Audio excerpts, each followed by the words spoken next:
آج کئی دن بعد میں نے اپنی بیٹیوں کو اچھا کھانا کھلایا تھا، ورنہ وہ اکثر رات کو بھوکی سو جاتی تھی۔ میری بیٹیاں بہت خوش تھیں اور وہ ہنستے ہنستے سو گئی تھیں۔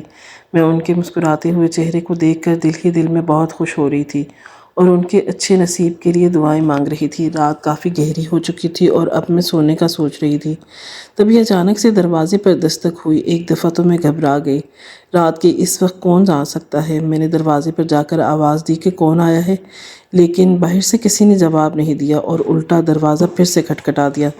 میں نے پریشانی کے عالم میں پھر پوچھا کہ کون ہے؟ مجھے نام ہی بتا دو ورنہ میں دروازہ نہیں کھولوں گی۔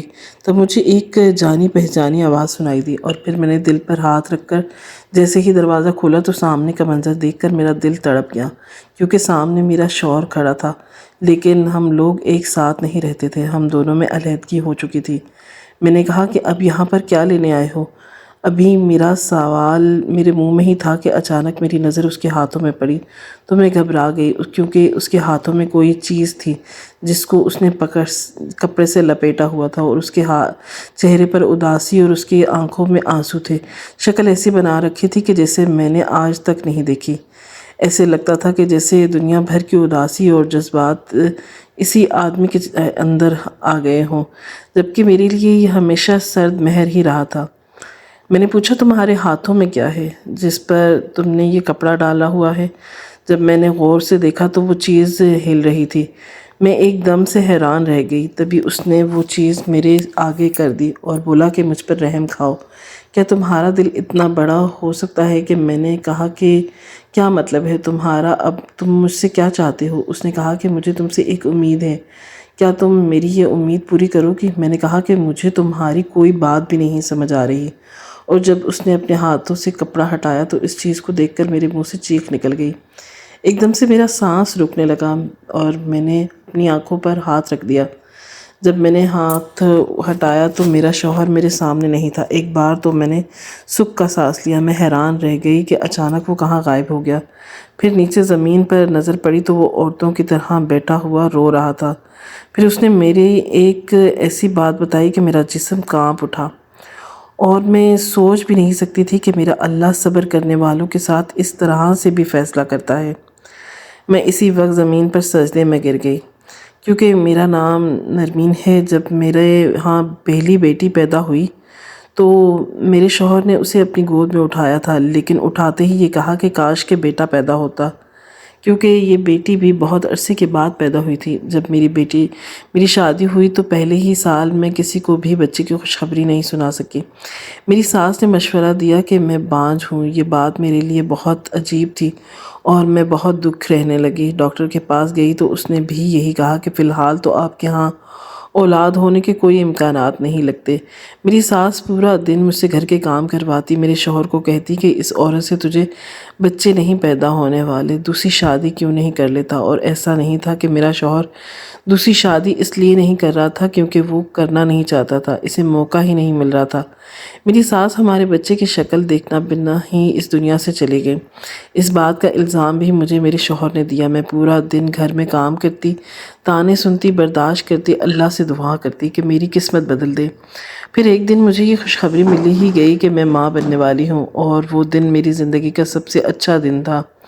مجھے لگ رہا تھا کہ اس کے بعد میری زندگی کے سارے مسئلے مسائل حل ہو جائیں گے۔ شادی کے 4 سال کے بعد مجھے اولاد مل رہی تھی، اگر بیٹی بھی ملتی تو تب بھی خوش ہوتے، کیونکہ 4 سال کے بعد اولاد ہو رہی تھی۔ لیکن میں بھول گئی تھی کہ یہ وہ معاشرہ ہے جہاں عورت سے ہی ساری امیدیں لگائی جاتی ہیں، پہلے یہ کہ وہ جلد از جلد بچہ پیدا کرے، اور پھر یہ کہ بچہ پیدا کرے تو بیٹے کی پیدا ہو، بیٹی نہ پیدا کرے۔ مجھے لگتا تھا کہ شاید میری بیٹی کو قبول کر لیا جائے گا۔ پھر اس کے بعد جب اسے گود میں اٹھایا تو کہا کہ بیٹا ہو جاتا تو زیادہ اچھی بات تھی، اور اگلے ہی پل بیٹی مجھے واپس کر دی۔ میری بیٹی بہت روتی تھی، میرا شوہر کمرے سے باہر نکل جاتا تھا اور اس کا خیال نہیں کرتا تھا۔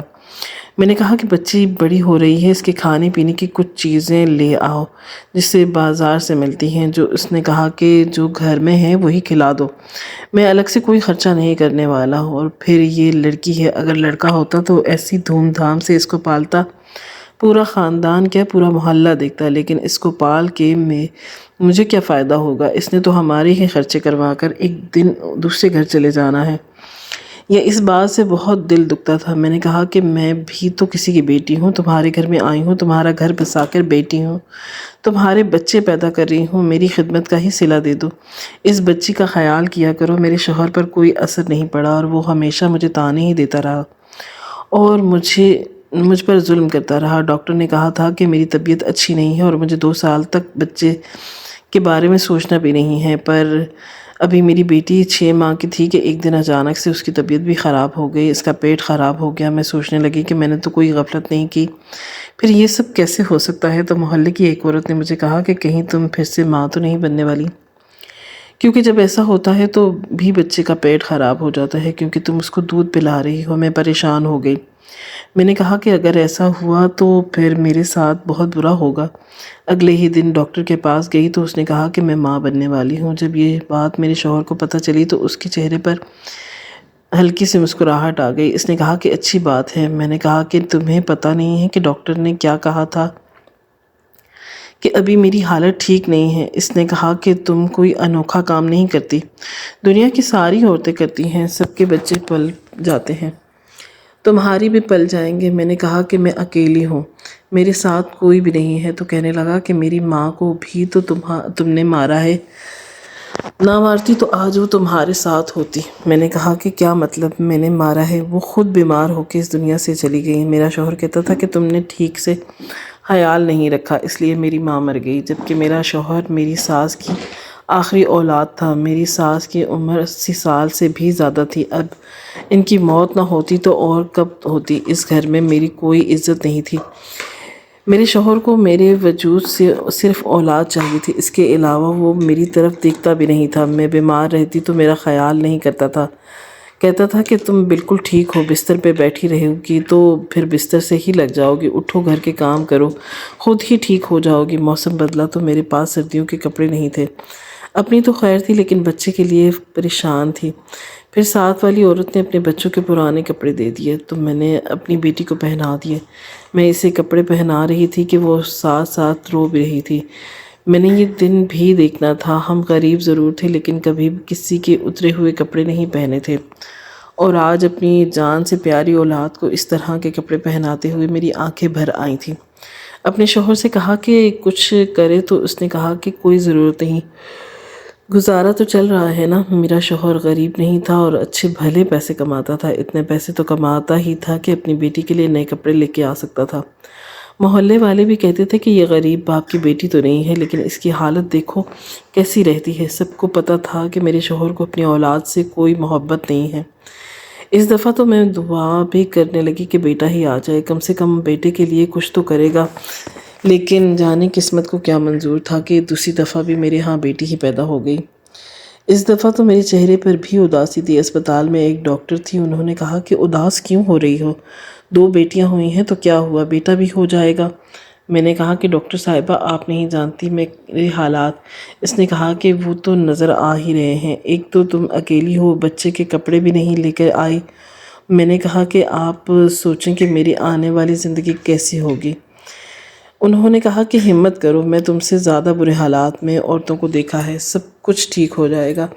یہ دنیا والے جو ہوتے ہیں نا، انہیں لگتا ہے کہ کسی کی کتنی بھی بیٹیاں ہیں اور کسی کی کتنی بھی بیٹیاں نہیں ہیں اور بیٹے ہیں، جبکہ ماں کو احساس نہیں ہوتا۔ ہمارے لیے تو وہ اولاد ہوتی ہے، لیکن میرے شوہر کو صرف بیٹا ہی چاہیے تھا۔ 2 بچوں کی سنبھالنا میرے لیے بہت مشکل ہو گیا۔ میرے شوہر نے پہلی بیٹی کے لیے بھی تو کچھ نہیں کیا تھا، اس کی بچی ہوئی چیزیں دوسری بیٹی کو استعمال کرواتی تھی۔ محلے والے ہی میری تھوڑی بہت مدد کر دیتے تھے۔ اس بات پر بھی میرے شوہر کو مسئلہ تھا۔ ایک دن اس نے مجھ سے جھگڑا کیا کہ وہ مجھے طلاق کی دھمکی دی۔ آج میں بھی بول اٹھی۔ میں نے کہا کہ جب خود تم اس کے خرچے نہیں اٹھاتے تو لوگوں سے ہی مانگوں گی، اور اگر لوگ دے رہے ہیں تو اس میں بھی تمہیں مسئلہ ہے، پھر بتاؤ میں کہاں جاؤں؟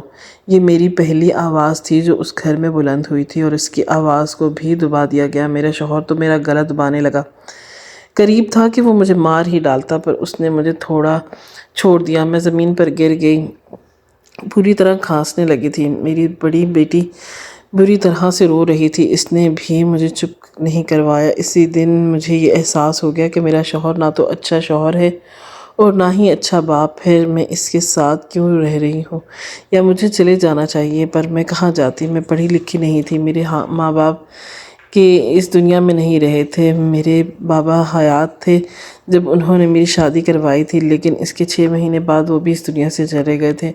میں نے اپنے شوہر کو کہا کہ میرا تمہارے علاوہ اب اس دنیا میں کوئی نہیں اور کوئی بھی نہیں ہے، تو میرا تھوڑا سا خیال کر لو، لیکن اس کے دل میں کوئی احساس جاگتا تک نہیں تھا۔ 8 مہینے گزرے تھے کہ میں پھر ماں بننے والی تھی۔ جب میں ڈاکٹر کے پاس گئی تو اس نے کہا کہ بی بی تمہارے اندر کوئی عقل بھی ہے کہ نہیں؟ اب تم اس دفعہ مر گئی تو پھر تمہاری موت ہم پر پڑ جائے گی، اس لیے میں نے تمہارا کیس نہیں لینا، تم کہیں اور چلی جاؤ۔ میں چپ چاپ وہاں سے اٹھی تو ایک عورت کہنے لگی کہ عورتوں کو خود ہی شوق چڑھے ہوتے ہیں، ورنہ ایسی بھی کیا بات جب پتہ چلے کہ بچے چھوٹے ہیں اور اپنی حالات بھی ٹھیک نہیں ہوں، بچے پیدا نہ کرے، اللہ ہی ان کو ہدایت دے۔ میں اس عورت کو کیا سمجھاتی کہ میرے ساتھ کیا معاملات ہیں؟ میرا تو اپنی سانسوں پہ بھی بس نہیں چل رہا تھا، اپنی زندگی پہ کیسا بس چلتا ہے؟ بس روتی ہوئی وہاں سے چلی گئی۔ ایک دوسری ڈاکٹر کے پاس گئی تو وہاں پر مجھے یہ جھوٹ بولنا پڑا کہ یہ میرا دوسرا بچہ ہے۔ اس نے کہا کہ حالت تمہاری بہت خراب ہے، اگر مر آ گئی تو ہم ذمہ دار نہیں ہوں گے۔ میں نے کہا کہ اللہ نہ کرے میں مروں، اگر میں مر گئی تو بہت برا ہوگا۔ اس نے کہا کہ کیوں، موت سے ڈر لگتا ہے؟ تو میں نے کہا کہ نہیں ڈاکٹر صاحبہ، موت سے ڈر نہیں لگتا، لیکن اس بات سے ڈر لگتا ہے کہ میں مر جاؤں گی تو میرے بچے کو کوئی سنبھالنے والا نہیں ہوگا۔ اس نے کہا کہ جن کی مائیں مر جاتی ہیں وہ بچے نہیں پلتے۔ میں نے کہا کہ میرے بچوں کے ساتھ کوئی معاملہ نہیں ہے، اگر میں مر گئی تو ان کو کوئی بھی پالنے والا نہیں ہے، ان کا اپنا باپ بھی نہیں۔ پھر ڈاکٹر کو سمجھ آ گئی کہ شاید میں ایک مجبور عورت ہوں۔ اس نے کہا کہ ٹھیک ہے، تم فکر نہیں کرو، جتنا بھی ہو سکے گا میں کروں گی، خیراتی کوٹے میں سے تمہارا علاج کروا دیں گے، لیکن جو دوائیاں تمہیں دی جائیں گی تم وقت پر ضرور کھا لینا۔ میرے شوہر نے شور ڈالنا شروع کر دیا، کہتا تھا کہ پتہ کرے کہ بتاؤ کہ بیٹا ہے یا بیٹی۔ پہلی 2 دفعہ اسی چیز کی عقل نہیں تھی اور میں نے بھی پتہ نہیں کیا، پر اب اسے کسی نے یہ بات بتا دی تھی کہ پہلے ہی پتہ چل جاتا ہے کہ بیٹا ہونے والا ہے یا بیٹی۔ 5ویں مہینے شروع ہوا تو اس نے تنگ کرنا شروع کر دیا۔ میں نے ڈاکٹر سے پوچھا تو انہوں نے میری حالت دیکھ کر مجھے بتا دیا کہ اس دفعہ بھی بیٹی ہونے والی ہے۔ میرا تو دل بری طرح سے ٹوٹ گیا۔ میرے شوہر نے جب مجھے بار بار پوچھا تو میں نے کہا کہ بیٹا ہونے والا ہے تو وہ بہت خوش ہوا۔ میں نے جھوٹ بولا تھا، لیکن میں اور کیا کرتی؟ اب وہ میرے کھانے پینے کا بھی خیال کرتا اور بیٹے کے لیے چیزیں بھی بنانے لگا۔ مجھے پتا تھا کہ جس دن میرا یہ جھوٹ سامنے آئے گا اس دن وہ کوئی چیز ایسی حرکت کرے گا، اس کے بعد کچھ نہیں بچے گا، لیکن فی الحال مجھے یہی سب کچھ ٹھیک لگ رہا تھا، کم سے کم وہ خیال تو کر رہا تھا۔ میں نے محلے کی ایک عورت کو یہ بات بتائی تو اس نے کہا کہ تم بہت غلط کر رہی ہو، تم جان بوجھ کے آگ سے کھیل رہی ہو، ایسا نہیں کرنا چاہیے تھا، پھر تمہارا شوہر تمہارے ساتھ برا کرے تو شکوہ نہ کرنا۔ میں نے کہا کہ اور کوئی راستہ بھی نہیں ہے میرے پاس۔ میں نے تیسری بھی بیٹی پیدا کی۔ جب میرے شوہر کو پتہ چلا کہ بیٹی پیدا ہوئی ہے تو اس نے کہا کہ یہ میری اولاد نہیں ہے، میرے بیٹے کو آپ لوگوں نے غائب کر دیا ہے۔ انہوں نے کہا کہ تمہارے ہاں بیٹا نہیں بیٹی ہوئی ہے، اور تمہاری بیوی کو بھی یہ بات پتہ تھی، اس نے ضرور تم سے جھوٹ بولا ہوگا۔ اب تم ہمارے ہسپتال میں کھڑے ہو کے تماشا نہیں بناؤ، اپنی اولاد کو پکڑو۔ میرے شوہر نے تو بیٹی کو گود میں بھی نہیں اٹھایا اور وہاں سے چلا گیا۔ نرس بار بار میرے پاس آ رہی تھی اور مجھے کہہ رہی تھی کہ بیٹی کے لیے کپڑے کیوں نہیں لے کر آئی؟ آپ جو کپڑے آپ لے کر آئی ہیں وہ تو بیٹی کو پورے بھی نہیں آ رہے، پتہ نہیں کس کے کپڑے لائی ہو، اور موسم دیکھا ہے تم نے، کپڑے دیکھے ہیں، آپ کو اتنی عقل نہیں؟ کہ میں بری طرح سے رو رہی تھی۔ سول اسپتال کے جنرل وارڈ میں پڑی ہوئی تھی، میری حالت بہت بری تھی۔ میری دونوں بیٹیاں چھوٹی تھیں، ان کو میں نے مشکل سے اپنے پاس بٹھایا ہوا تھا، بلکہ دوسری والی بیٹی کے پاؤں کے ساتھ دوپٹہ باندھ کر میں نے اسے بیڈ کے ساتھ باندھ رکھا تھا، جیسے کسی جانور کو باندھ کر رکھتا ہے کہ کہیں وہ چلی نہ جائے۔ سب سے بڑی بیٹی اس قابل تھی کہ بس ایک طرف چپ چاپ بیٹھی رہی تھی، وہ بھی اپنی عمر کے حساب سے ٹھیک نہیں تھی، نہ شرارتیں کرتی تھی اور نہ کچھ بولتی تھی، بس چپ چاپ بیٹھی رہتی تھی۔ وہاں ایک عورت بیٹھی تھی جس کی بیٹی نے میرا بیٹا جنم دیا تھا۔ اس نے کہا کہ ہمیں ڈاکٹر نے کہا تھا کہ آپ کے ہاں بیٹی ہونے والی ہے، لیکن ہمارے ہاں بیٹا ہوا ہے۔ میرے پاس کچھ فالتو کپڑے ہیں، بیٹا تم وہ کپڑے لے لو، نہیں تو بچے کو سردی لگ جائے گی۔ اس نے وہ کپڑے میری بیٹی کے لیے دے دیے۔ میری آنکھوں میں آنسو آ گئے تھے۔ اس نے کہا کہ تمہارے ساتھ کوئی بھی نہیں ہے؟ میں نے کہا کہ نہیں، میں بالکل اکیلی ہوں۔ اس نے کہا کہ شوہر تو ہے نا، اس کو چاہیے کہ تمہارا خیال رکھے۔ میں نے کہا کہ وہ میرا خیال نہیں کرتا۔ اس عورت نے مجھ سے ہمدردی کی، میری بیٹی کو کپڑے بھی دیے اور مجھے تھوڑا بہت کھانا بھی کھلایا۔ میں اپنی بیٹی کو خود ہی لے کر واپس گھر آئی۔ میرا شوہر گھر پر نہیں تھا، گھر میں کھانے کو بھی کچھ نہیں پڑا تھا، پورا گھر گندا پڑا ہوا تھا، میری حالت بالکل بھی ٹھیک نہیں تھی۔ پتہ نہیں میری زندگی کیسے بچ گئی۔ میں نے گھر کو صاف کیا، جو کپڑے میرے شوہر نے اپنے بیٹے کے لیے بنائے تھے اس نے وہ سارے کپڑے چھپا دیے تھے۔ اس نے کہا کہ ان کو ہاتھ بھی نہ لگانا۔ میں نے اس بچی کے لیے نہیں بنایا، تم نے مجھ سے جھوٹ بولا۔ وہ اسپتال میں ہی مجھے باتیں سنا کے چلا گیا تھا، اب کہاں تھا مجھے نہیں پتا تھا۔ 3-4 دن میں نے بڑے برے گزارے۔ میرے بچے تو میرا دودھ پی کر اپنا پیٹ بھر لیتے تھے، لیکن میری حالت ہلکان ہو گئی تھی۔ پھر میرا شوہر واپس آ گیا، لیکن اس دفعہ وہ اکیلا نہیں، اس کے ہاتھ ایک عورت تھی جس کے ساتھ اس نے شادی کر لی تھی۔ شاید اس کے لیے وہ 3-4 دن سے غائب تھا۔ میں نے سوچا کہ میری قسمت تو ہے ہی خراب، میرا شوہر دوسری شادی کر کے آ گیا ہے، اب مجھے سوتن کو بھی برداشت کرنا پڑے گا۔ لیکن یہ بات سن کر رہ گئی کہ اس کے ہاں کہا کہ تم اس گھر سے چلی جاؤ، اس گھر میں ایک ہی اچھا کمرہ ہے اور یہاں پر میری دوسری بیوی رہے گی، تمہیں یہاں سے جانا ہوگا۔ میں نے کہا کہ میں کہاں جاؤں گی، میرے ساتھ 3 بیٹیاں ہیں، کچھ تو سوچو، ایک بیٹی تو ابھی 5-6 دن کی ہے۔ اس نے کہا کہ یہ میرا مسئلہ نہیں ہے، اپنی بیٹیاں اٹھاؤ اور یہاں سے دفع ہو جاؤ۔ میں سوچ بھی نہیں سکتی تھی کہ میرا شوہر میرے ساتھ اس طرح کرے گا۔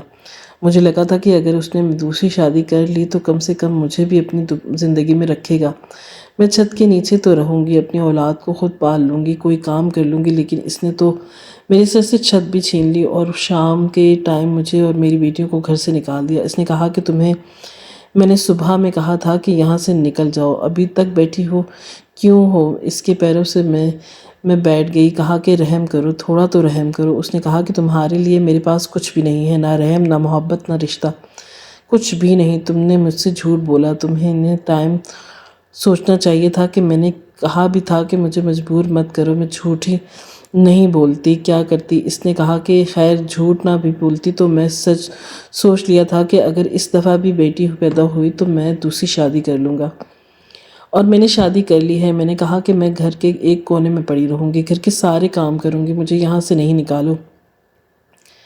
اس نے کہا کہ نہیں، انہیں میری بیوی کو تمہارا وجود پر یہاں پر برداشت نہیں ہے، اس لیے تمہیں جانا ہوگا۔ شام کا وقت تھا، میں اپنی بیٹیوں کو اپنے گلے سے لگائے ہوئے جس طرح نکلی میں جانتی تھی۔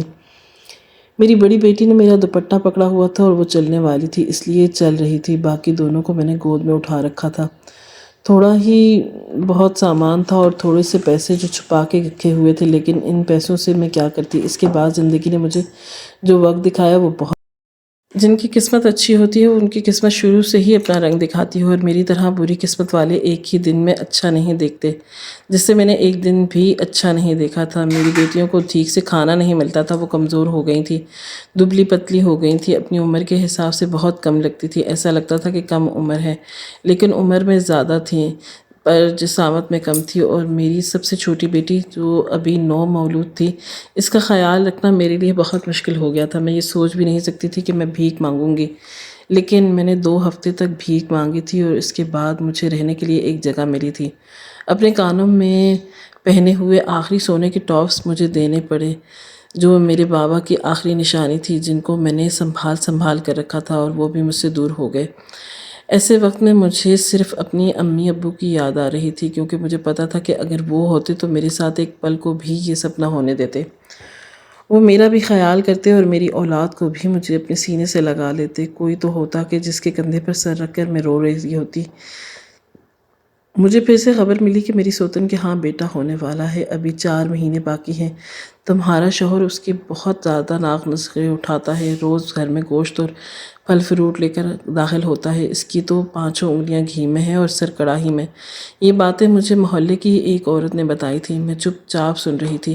میں نے کہا کہ میں کیا کر سکتی ہوں، اس کی اپنی قسمت اور میری اپنی قسمت، میں بدقسمت ہوں، یہی میرا قصور ہے، لیکن میری بیٹیوں کا کیا قصور ہے؟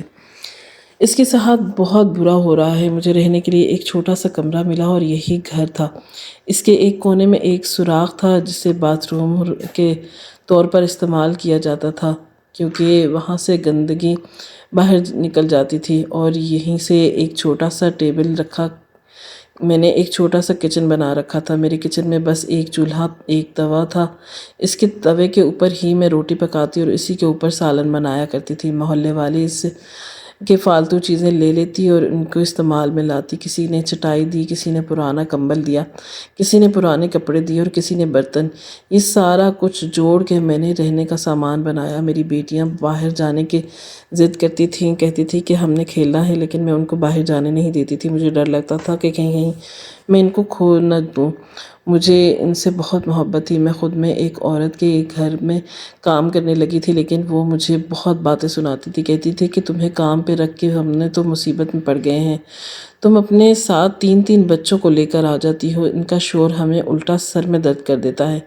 میں ان سے کہتی کہ مجھے کام سے نہ نکالیں۔ میں اپنی بیٹیوں کو چپ کروانے کے لیے ان کے منہ پر ہاتھ رکھ لیتی اور ان کو منہ پر ہاتھ اٹھاتی، اور وہ بھی بہت روتی تھی جب میں اسے مارتی کہ مجھے ایسا لگتا تھا کہ یہ ضرب میرے دل پر لگ رہی ہے، لیکن میں کیا کرتی، میرا سارا غصہ اولاد پر نکل جاتا تھا۔ نہ جانتے ہوئے بھی اس پر ہاتھ اٹھا دیتی تھی۔ دل خون کے آنسو روتا تھا، بس دن اسی طرح گزر رہے تھے۔ پتہ نہیں مجھے کہ کب میری سوتن کے ہاں ولادت ہونے والی ہے۔ حساب لگایا ہوا تھا، میں نے شاید اب تک ہو بھی گئی ہوگی۔ میری بیٹی کو بہت تیز بخار تھا اور بخار سے تپ رہی تھی۔ رات کا وقت تھا، بارش ہونے والی تھی۔ سمجھ نہیں آ رہا تھا کہ میں کیا کروں۔ اسے تیز بخار ہو رہا تھا، اس پہ ہاتھ نہیں رکھا جا رہا تھا۔ چھوٹی بچی بھی بیمار تھی، اس کا پیٹ خراب تھا اور میرے پاس اسے پہنانے کے لیے کپڑے تک نہیں تھے۔ اب مجھے سمجھ آیا کہ لوگ اولاد کو مار کے خودکشی کیسے کر لیتے ہیں۔ شاید وہ بھی ایسے ہی حالات میں ہوتے ہیں، پر اپنی زندگی گود سے پیدا کی ہوئی ان معصوم بچیوں کو اپنے ہی ہاتھ سے کیسے مار سکتی تھی۔ نہیں، میں اتنی ظالم نہیں ہو سکتی تھی۔ جب اچانک دروازے پر دستک ہوئی، سامنے کا منظر دیکھ کر حیران ہو گئی۔ وہ کوئی اور نہیں، میرا شوہر تھا، اور اس نے گود میں اپنے ایک بچہ اٹھا رکھا تھا جس کے چہرے پر کپڑا تھا۔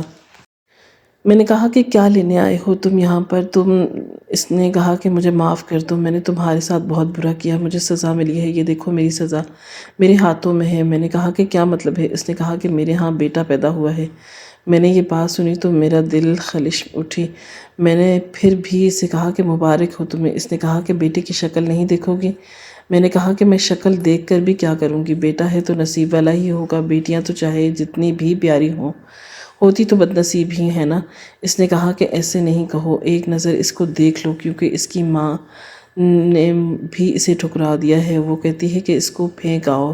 میں پھینکنے نکلا تھا، لیکن نہ جانے کیوں تمہارے پاس آ گیا۔ میں نے کہا کہ کیا مطلب، کیوں پھینکنا چاہتے ہو اس بچے کو؟ میں نے حیران رہ گئی۔ جب اس نے اس بچے کے اوپر سے کپڑا ہٹایا تو میرے قدموں تلے سے زمین نکل گئی، وہ منہ سے چیخ نکل گئی۔